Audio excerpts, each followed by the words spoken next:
Hey guys, welcome back to another episode of Mic'd Up. So I know it's been a while since I last hosted the show, but I'm back. And this time we have Ethan, who is the founder of Beauty Glow, a lifestyle brand. So without further ado, let's get right into the podcast. Hey guys! So yes, before we jump right into the topic today, we'll first have Ethan here to introduce himself. Hi Ethan. Hi Del. Thanks for having me today. You're welcome. So, my name is Ethan Wong, and I am a storyteller, internet marketer, copywriter.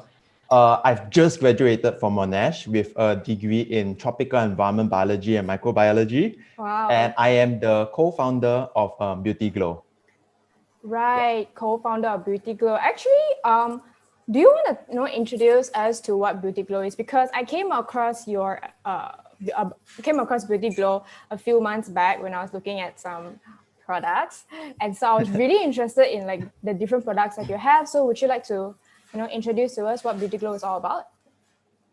Yeah, so basically Beauty Glow, although its name has beauty inside, it's actually more of a wellness and self-care company. So the idea of Beauty Glow is pretty simple, actually. It's not like some super out of nowhere $1 million idea, but it's more like, you have a relationship, when someone's birthday is coming up, or like you have your partner's anniversary that's coming up, and you just want to get them something. But the issue here is that things out there are always so expensive when it comes to like relationship related stuff. Like just think about flowers, just think about jewelry. And then we are university students, we are young kids in love. So like the idea here is like, I just want to get someone something that could express like my love for them, but at the same time not be generic. Because I do have a lot of friends who gets gifts like ties, wallets, purses, like super mainstream, right? So the idea here is to introduce like a line of products, self-care related products that that you probably have never thought of getting for yourself, right? So when this guy or this girl gets something from Beauty Glow, the idea here is, this is a product you never kind of knew you needed, but it's a self-care product either way, so it would be pretty helpful. So it's kind of like expressing your love without being generic and making it super affordable as well. Yeah. Right. So it's a combination of self-love and also a gift for your other half, in a sense, right? Yeah, other half, if it can be from a kid to a parent, it could be like boyfriend and girlfriend, girlfriend and girlfriend. It could be just normal friends. Literally, we just want to make it a gifting brand. Yeah. Right. And also, I realized that Beauty Glow was established early this year, if I'm not mistaken. Yeah, around mid-June, we were talking about the idea. Yeah. Oh, mid-June, which means that it's only been around for like a few months, like four or 5 months. Yeah, so we actually had the idea, we were talking about the idea in mid-June. And then I think within approximately 1 month, like we just had everything set up. Like we bought the domain, we got the website. We actually started running ads like 3 weeks in. And then that was like when everything kind of took off, Wow, that's really quick, actually. Yeah, I mean, Yeah. yeah, it is like thanks to, I would say it's thanks to like, all of my group mates, like every one of us worked together to kind of make this happen. And it's also, I guess it's also kind of, we're just like one of those other businesses, like there's nothing extremely unique. There's so many small businesses that are coming up because of COVID, right? And then everyone's just finding ways to, to just make money or to learn something, to start a new side hustle. So I guess this is like nothing unique. It's not like $1 million startup. It's more like a project that we want to work on just to see how far I can go from here. And thankfully, it's been pretty good so far. Like we've been achieving all our goals, and we actually set out to like achieve like certain goal by the end of this year. But we have already like doubled that goal. Wow, impressive. Yeah. Very impressive. Yeah. But actually, speaking of which, right, when I was looking at Beauty Glow as well as your personal account, actually, I realized that you did not associate yourself with Beauty Glow. Like, I don't see any products or any promotion in your personal account. Would you like to, tell us why? Yeah, sure. So Okay, let's be like, so from my point of view is that whenever I set out to work on a side project, I try to keep it like super low key as possible. So that there are a couple of things that I've been doing in the past we have just been extremely secretive about. I think it's a preference thing. Like some people would just rather like to, like they just like to mention like what brands are under them, what brands are not. Like, on their bio, they have the ad, right? They don't tagging even brands. I'm more like my close friends know everything I'm up to, like my handful of close friends. But apart from that, I don't really associate myself. Also because like, so when you're just starting a business, and usually the first few people who support you will be mom, will be dad, will be brother. So Yeah. so like I guess it's a proof of concept that I just want to try something without letting anyone know. And fun fact is my parents didn't even know I was doing this until like we started ordering like hundreds of boxes coming in. I was like, what? They just thought like parcels coming in every day was like from Shopee, from Alibaba and this and that. So they actually thought like nothing was going on. And then suddenly I was just like, there are people coming over to pick up the parcels. And you're like, wait, what's going on here? So I guess the idea of publicly associating myself is also because like I just want to take it as far as possible, sell it to strangers, strangers who don't know a thing about you, and see if they will actually buy this, right? So yeah, it's actually really testing the market rather than just selling to mom, dad, uncle, auntie. It's really testing it with real strangers and seeing if they will buy the product. Yeah. Right, nice. Okay, that sounds very interesting actually. And I'm sure aside from Beauty Glow, you also do like other stuff, right? Because when you told me about the stuff that you do, I was so impressed because there's so many things that you do. So actually how do you take time to balance everything and to juggle with everything that you have? Yeah. Okay. So to give some context, right? So a couple of things that I was working on was that within this university period itself, I've managed to run student council's school of science. So it's basically leading about 700 over students. I've also managed to be part of the TEDx team. I've also managed to join like science research competitions. And then I've also managed to do like 2 university exchanges, one to NTU Singapore and the other one to Warwick, UK. Wow. I've also been able to do internships. Currently, I'm working my 5th company, like, just within, like, before I graduate. So the idea, like, maybe to some people, it's like, wow, that's overwhelming. Maybe to other people, like, nah, that's nothing much, right? But I think the idea behind how I'm able to achieve more is to basically, to make it simple, is to basically assign a dollar value to your hour. I'm not too sure if you've heard of this before. Assign a dollar value to Your every hour. hour. So it comes with a lot of self-awareness. For example, if let's say each day I can put in 5 to 6 productive hours, my goal here is to guard these 6 hours extremely tight as possible. Means no distractions, no obstacles, like no mom coming in telling me to do something last minute. It's just like pure focus on getting more done. And I assign a dollar value. So basically I would say, okay, if I'm going to allocate to like 5 to 7 p.m. as my working hour, it'll be worth about, and you can exaggerate the number. So I'll usually exaggerate number at about 300 bucks an hour, right? 300 ringgit an hour. So the idea here is if there's any low value task that comes in between, if I could just push it away or I could just get someone else to do it, then I will, right? So the idea is to protect that productive period like super, super closely so that it's not about hustling like 20 hours a day, but it's more about protecting those hours and making the most out of things. And that's how I guess for most part, that's how I was able to achieve more. Yeah. Right. So it's a lot of blocking your time and prioritizing the things that needs to be done in that time frame that you set for yourself. Right. Yeah. And I think another thing is I think this applies to most people also is that I think social media, just genuinely being active on social media itself is kind of like a low value activity. Right. So I'm really guilty of like scrolling as well, but I try to keep a cap on how much I scroll each day. It's like 3 hours, like that's all phone time. So once 3 hours is up, it's up.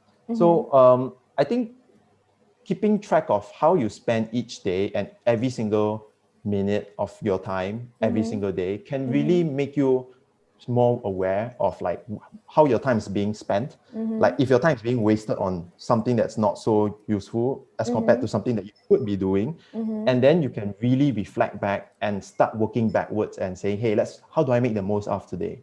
Right. Actually, just to rewind back a bit, just now you mentioned about social media, right? And how like a lot of people are using social media to just scroll through and just spend their time. But actually, social media is pretty important, especially because like people like you, because you're doing e-commerce business, right? So what is your take on the social media usage, to influence e-commerce business, for example?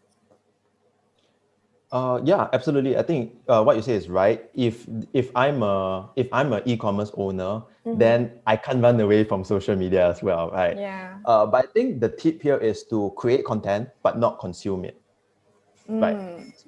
It's not to scroll endlessly, but it's just to put out things. So truth be told, I don't really spend a lot of time on like, either Beauty Glow's Instagram or my own Instagram. It's just I have something in mind I want to share. I just swipe my phone open, post the story, and then like just close it back. Either that, Right. or I think we will usually pre-plan our Instagram posts like 1 month ahead. So we auto schedule everything. So basically, we only get notifications pop up when customers text us DM, or they slide into our DMs. So apart from that, we try to minimize the amount of time like my entire team spends on social media, and we try to do more high value things. Yeah. Right. Okay. And I don't know, looking at how much that you have to do and how much that you have to juggle, a lot of not a lot, I would say quite a few people would say that it's that person being too organized because he has so many things to do. Or some other people can also think that this person is just being too ambitious, trying to do so many things at the same time. Actually, what do you think? Is it really being just too unorganized, being too ambitious, or just really venturing outside your comfort zones? Yeah. I think the idea of taking on too many things at once, I definitely have people telling me that I'm way too ambitious, right? Yeah. And I mean, I'm used to it lah. But I guess the question here is, why aren't you ambitious, right? Like, in a sense that like, if you could dream big, if you could achieve more, why not, right? And yes, I will admit, like really straight up admit, I'm like super unorganized because I have a lot of things everywhere. But I would say this is that there's two ways to separate your time. There's like urgent tasks and there's important tasks. So urgent tasks are things that, last minute someone says, hey, there's something you need to do. Like, can you please get this done? And then important tasks are things like working out, reading, meditating. So I would say that actually, if you even if you take on many things at once, yes, you'll be swamped with so many things. But what's funny is that whenever I always make time for the more important things like reading, meditating. I don't really like respond to last minute requests on a lot of things. But one thing I realized is that when I adapt that kind of lifestyle, funny thing is those last minute things that people so-called call urgent could actually be neglected, or they could find, or it could actually be solved on its own. So it's actually so-called like false alarms, and it's if you actually like just sit calm and like just watch the thing pass, it's not really that urgent when you look back and think about it. Yeah. Yeah. So Right. I think it's fine to just tackle many things at once, because honestly, not many things are shouting for your attention these days. Like everywhere you go, everything's like your phones, your surroundings, right? So we just get stimulated so much. And I think the idea is, once you say, I want to take on a few things, a handful of things, and you focus on them, then you try to tune down the noise, and you realize that even though it's kind of unorganized, it's kind of organized in its way. Like when the kakak comes in and cleans your room, it's like super Yeah. messy. It's messy, but you know where everything is, Yes, right? yes, yes, yes. Yeah. So I'll use that kind of analogy, yeah, to describe this. Right. Okay, that's sounds very interesting. And actually, for this episode, we're actually gonna be talking a lot about venturing outside our comfort zones. So, for you, Ethan, yourself, what is venturing outside your own comfort zone? I think it's the idea of making yourself uncomfortable until you're comfortable being uncomfortable. Does that make Okay. sense? Right? Does that make sense? So it's all about saying it's not about settling for anything. Like when we think about moving outside comfort zones, we are thinking about being extraordinary. And like Elon Musk said before, like being extraordinary is actually a choice you make, right? It's not some like regardless if you're poor, if you're rich, if you're whatever skin color, whatever it is, right? Being extraordinary just comes down to whether you choose to go that extra mile or not from the ordinary. And I would say that I want to be on a mission to push myself out there, like to really push myself out there, because I believe that staying at one place and just being too comfortable is very, very you miss out a lot of opportunities if you do that. Right. You miss out a lot of opportunities. Yeah. Yeah, definitely. Then when is it that you have that aha moment that hey, I'm just gonna just do this. I'm not gonna think of the consequences and just go for it. Yeah, so I think I would say that like urgency lends itself to action, right? Like you wouldn't like if you're not starving, you wouldn't go out and forage for food. Same goes, yeah. If you so we don't really engage in this habit of preparing way beforehand. We just do things when urgency hits.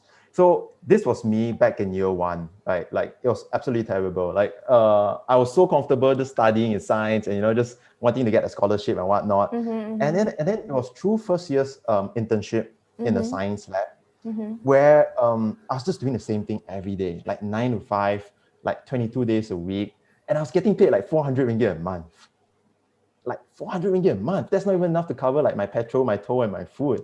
Right. So, and then like, I was seeing the things that I was packing each day, they were like DNA kits. And each kit cost more than my monthly salary. So if you think about it, it's like, what? Like, I'm not happy in the sense that, wow, like what I'm doing in a day, like just packing one thing already costs much more than it costs to employ me for an entire month. So I find that, that was where I was like, oh, no, this has got to change. And this was where I said, okay, I started looking at my boss. I started studying, what is it that he was doing differently? And then I started looking into entrepreneurship. I'd be like, I really want to do my own business. And that was where I got engaged. I got super caught up in the startup world. And I was like, okay, like I cannot be here anymore. Like I cannot stay in a science lab, get paid like maybe 2,000-3,000 a month. No, I'm not. No offense. I mean, this is big money to some people as well. But I really cannot just stay there and just see someone else be freaking rich and like here I am. So the aha moment was when I said, you know what? Let's just take the exchange program, and let's just fly. Let's just go east. Let's just go west and find out how to conduct business. So that was where I didn't actually know it, but I told myself, whatever happens, I'm going to go overseas. Like I have to learn how business is done there. Partly because like in my course, I'm not allowed to choose business modules because I'm a science major. So what I did was I actually applied to want to study science in those unis. But when I went there, I sat in for their business classes. Wow, smart move, very smart move. Yeah, and I end up skipping most of my science modules just so I could, attend econometrics, attend entrepreneurship. And this was what I did. And I guess that was the breaking point because when I was in NTU, I also made a last minute request to take just 2 business units and 2 science units. And it was there where I got introduced to e-startups, digital marketing, e-commerce. And it was really there, which was approximately about a year ago, where I was like, wow, I just remember being blown away by like, how much you could make, how much more fun it is, seeing everything you create. Like you don't even have to like go through the step-by-steps of building a business. You can literally build a business from home already. And I was like, if I didn't venture out of that comfort zone, I never would have known this. Right. Okay. And actually, like, I don't know, from my perspective, it seems like for you, venturing outside your comfort zone was a pretty big step in the sense that you decided to go overseas, and learn something that's totally new for you. In essence, you're learning about economics and learning about business. What about for people who just want to, just take that little step out of their comfort zone per se. Like for example, I'm a shy person. So for once, I actually want to go to this event, just to break that bubble that's around me. So what is your opinion on just, that small step of trying to venture outside that comfort zone? Yeah, so I think I get this quite a lot as well. People saying, I want to do this, but like I don't know. Then I'll usually ask them to boil it down to its fundamental truth. Like if you ask, like imagine three circles. Like when you ask them why they don't want, usually shy is like the very outer circle. You have to dig in and find out like what exactly is stopping them.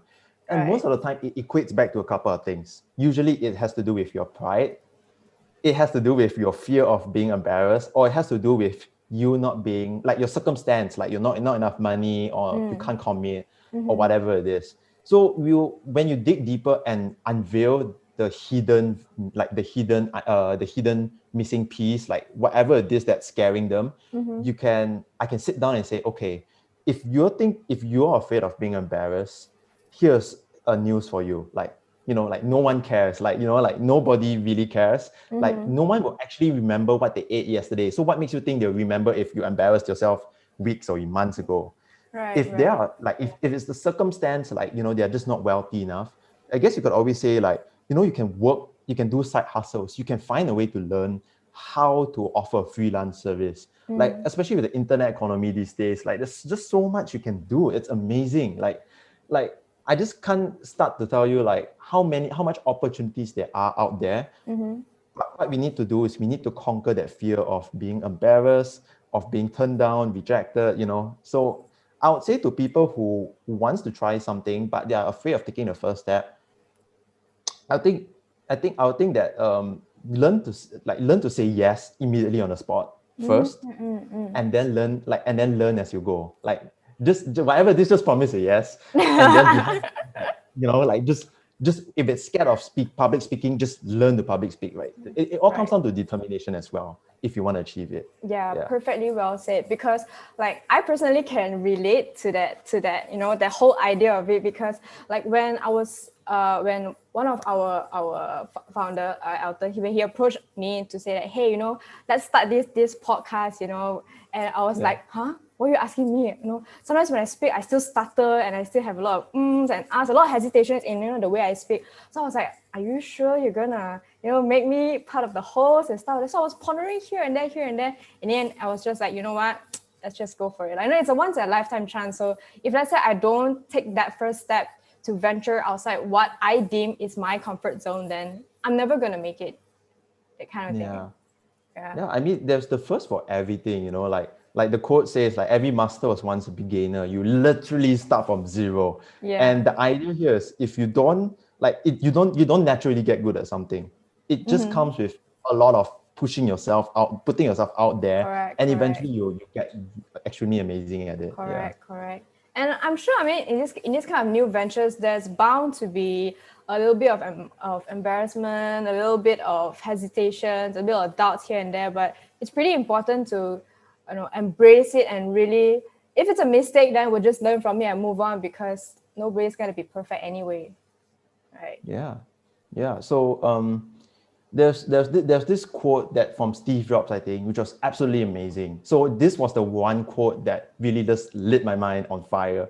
So it says that when you're at this age, right, you have to take risk. Like you have to go out and try new things before you have family commitments, before you're paying for the house, paying for the bills, you're married, you have kids. This is absolutely the age where you're supposed to try everything, because what is the worst case that happens if you fail? At most, you lose like a couple of dollars. At most, you lose your money and you lose like the clothes behind your back. Now, that was what Steve Jobs said. At most, he loses his beat up old car and some money. But that could always be gained back by working a full-time job. But the idea here is if you don't try, you never know. Right. So if you talk about the risk versus rewards at 20 to 25 years old, the risk is like extremely low, but the rewards and what you stand to gain is disproportionately higher. It's extremely skewed. So it's just like saying going to a gambling table and every time you play, you're going to win. Correct. Right? So yeah, I guess if you put it that way, you actually realize, oh, like there's absolutely nothing to lose. Because even if you do lose, it's like a micro lose, but you're macro winning. Right, perfectly well said. Then actually, like for you personally, were there any setbacks that perhaps caused you to feel like quitting or to take a step back from the things that you're doing? Yeah, I think there definitely is. And usually I would say that sometimes it's just, even if you're running the podcast, right, there are always occasions where you say, we want to be here, but what's stopping us?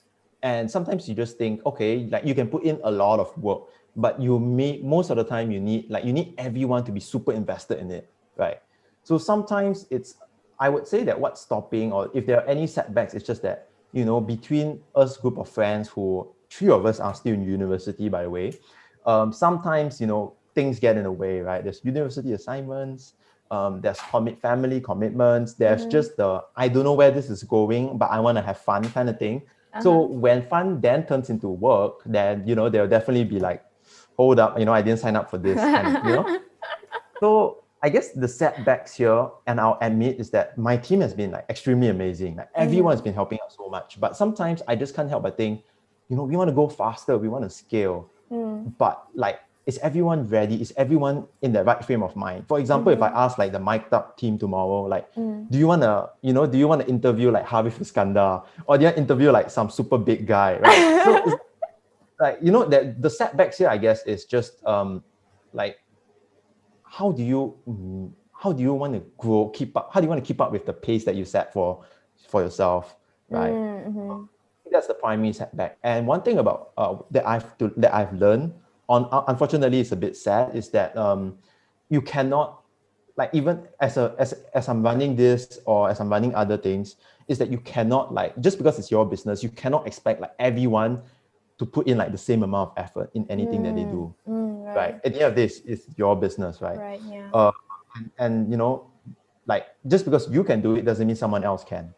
So I guess the setback here would be, which is a natural setback. It's just that you always have different people who has different ideas, different goals, dreams, and how can you manage all of those expectations, pack them nicely, and get them to achieve a common goal. All right. And just a final question. What would you tell people who would like to challenge themselves to do something different today, or anything that is, out of their comfort zones? Okay. Yeah. So I read this quote from one of my favorite entrepreneurs. His name is Peter Thiel. Like, and so what he said is, usually you ask people, what do you want to achieve? Like, if you ask anyone, like for example, Dell, what do you want to achieve in 10 years time, right? So perhaps you say, I want a happy family, I want a really nice house, I want dogs, I want kids. No doubts, no doubts. No doubts with it. But it's like, the idea here is like, we think that we set an arbitrary timeline of 10 years, and then we think by 30, 31, we are going to achieve all those. Well, the answer is no. Like, you will set like a 10-year period thinking that by when you hit 31, everything's going to be there. So what Peter Thiel asks us to think about is, think about where you see yourself in 10 years, and then ask yourself, what can you do to get there, but do it within 6 months? Ooh, okay. And when you think about this, you actually start to boil down to its fundamental principles that, like, nothing will work unless you do.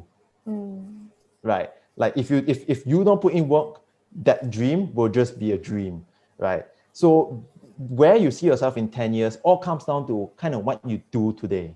And I'm not talking about what you do tomorrow. I'm not talking about sacrificing today for next week. I'm saying what you do today.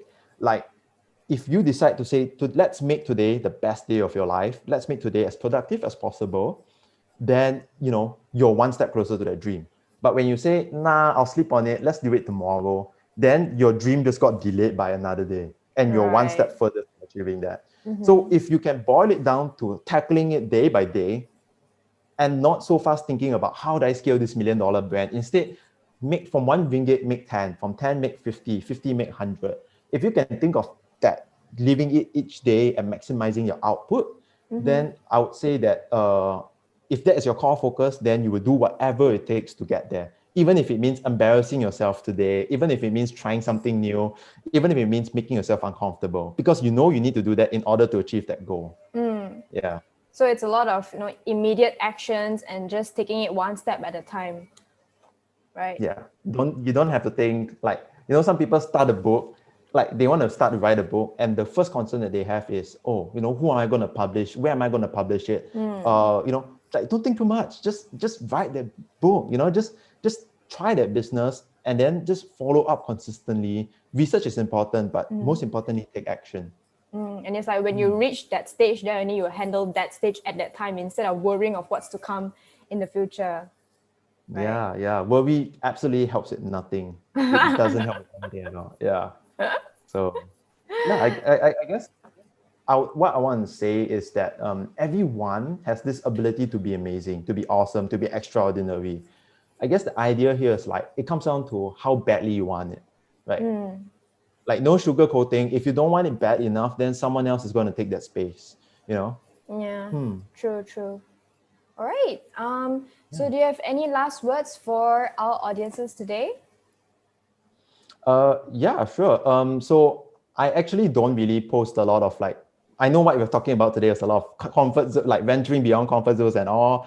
I don't really post this kind of things on my Instagram, partly because I would like to be known more as a storyteller. So if you guys are interested, I think you can always feel free to browse my Instagram at Ethan Wong HA, and there's where I usually talk about my stories. Can be relationship stuff, can be work stuff, can be just about life. And I think most importantly, just embrace who you are and just go out and try and make each day the best day possible.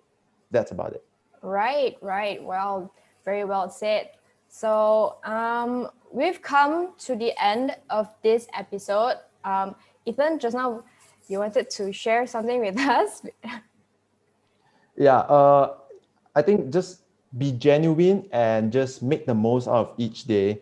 Don't fall for don't be tempted. Don't be afraid to take action. Whether if it's fear that's striking you, if you're embarrassed, if it's your pride, just go out there and try to make each day the best day possible. That's all.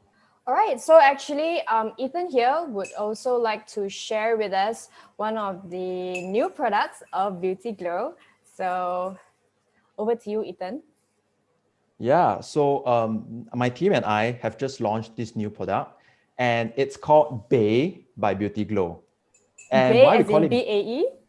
Yeah, BAE, Okay. Bay. Yeah, so Bay basically, if everyone who's in a relationship will know, Bay is the term that you probably used to call your partner, right? And so this product, Bay by Beauty Glow, is actually a period cramp relief. So whenever you're feeling a horrible period cramp, what you usually shout for, Bay, it hurts, right? So the idea behind Bay by Beauty Glow is that if he can't be there for you, this period Right. cramp reliever can. Yeah. Right. And so we think it's a huge problem. And as a wellness and self-care company, I think that this is the product that will absolutely reduce the suffering that women have to go through. It's just horrible. Every single month women have to go through period cramps that are massive, painful, dreadful, Oh my gosh. cry, pure. Yeah. So Yes. we genuinely think we have tried it with a couple of our friends and they absolutely love it. Like it really helps. So if you're interested, you can check out our page at Beauty Glow Cares to know more about this product launch. And just shoot us a DM and we'll be more than happy to serve you. Yeah. Yes. Okay. We'll definitely include all the links down below. So do check Beauty Glow out and do look forward to their new product, especially if you're a girl who is having a lot of period cramps, or you're a guy who, just want to get it for your sister, your mom, your girlfriend, or whoever it is. So make sure to check out their new products. Yeah. Thank you so much. Okay. Thank you so much. Okay. So that's the end of this podcast. Thank you so much, everyone. And we'll see you at the next one. Okay. Thanks, Del. See you. Welcome. See you. Bye. Bye.